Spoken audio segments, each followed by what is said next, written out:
Holy shit. Did it.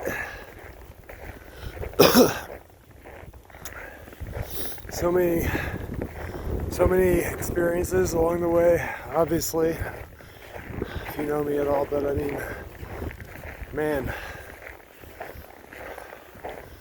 I decided to wake up at basically midnight because I knew the weather was going to get worse and worse.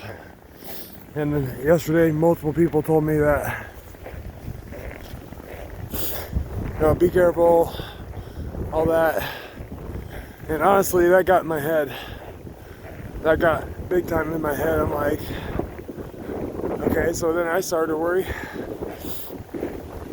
But I guess that helped me determine that the weather was actually going to get way worse later in the day. So I was like, all right, midnight is the window.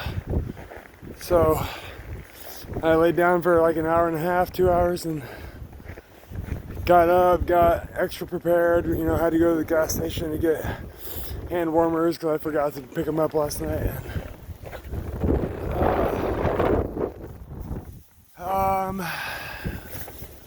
Didn't go to Raccoon River. Just ran, you know, up 5th Street, down Grand to the bike trail, down the bike trail over to whatever the first exit is, and then up Walnut, down 5th Street, all the way down Railroad to Valley West Drive, up to Ashworth Road, and then all the way back down to 8th Street, and then to Grand, back to 5th Street. It took like probably a 10 to 12, 15 minute break.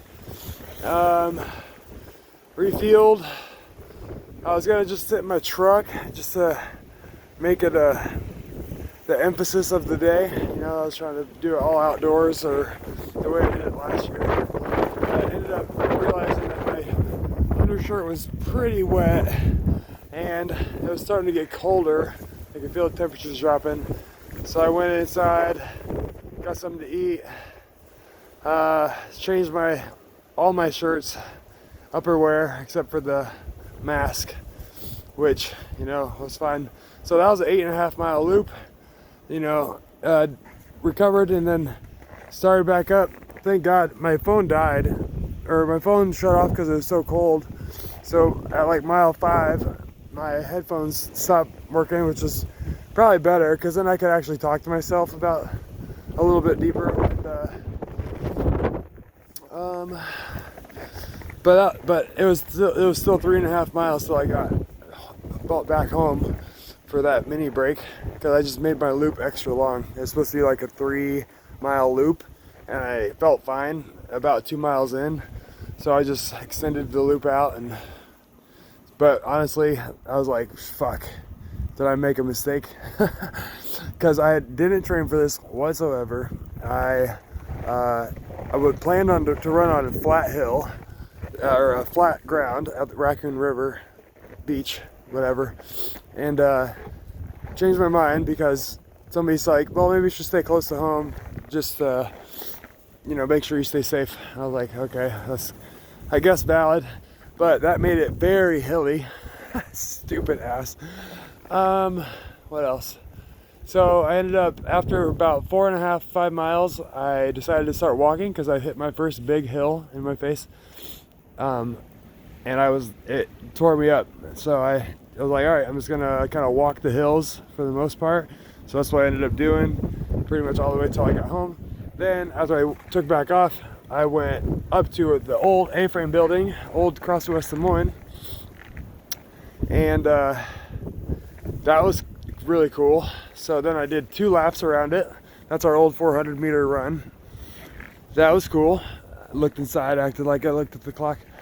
But then, this is what I was not expecting. I just passed mile 10, and I was like, all right, I'm gonna run the old 800, and then I'm gonna run the old Murph mile.